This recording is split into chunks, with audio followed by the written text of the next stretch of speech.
Now, when we come back, is Tallahassee just about Republicans versus Democrats like it is in Washington? One former Senate candidate says no.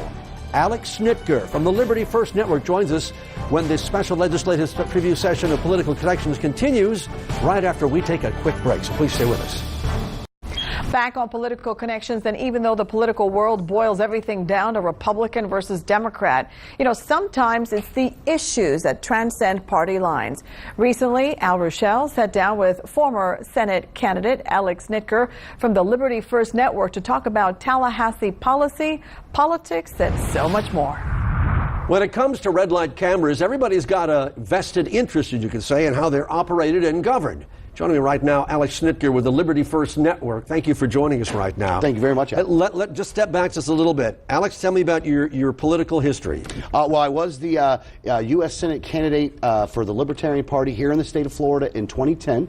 It was Kendrick Meek against Charlie Crist, against Marco Rubio. That, yeah. It was that one. That was a fun time. Yeah. Then I actually was assisting Adrian Wiley in 2014 in his run for governor of Florida as a Libertarian. And now I run an organization called the Liberty First Network, which is an advocacy group that goes up to Tallahassee and lobbies for what we would consider to be liberty legislation. Liberty legislation. So how did red light cameras get to be liberty legislation? Well, because everybody's talking about it these days. Oh, yeah, no, absolutely. Well, there's a lot of different reasons why we consider red light cameras to be bad. First off, we believe that they are unconstitutional in the fact that you're having a camera decide who's guilty and innocent.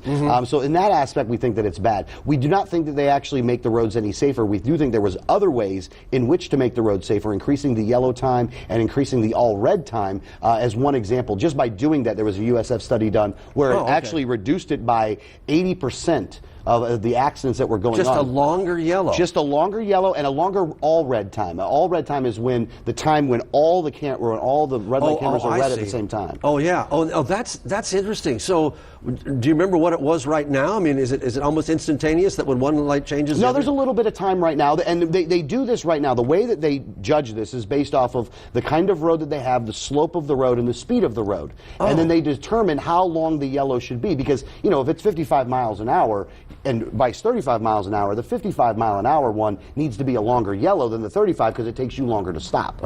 So our issue is that it was unconstitutional. It doesn't make us any safer, and it turned into a real big revenue scheme.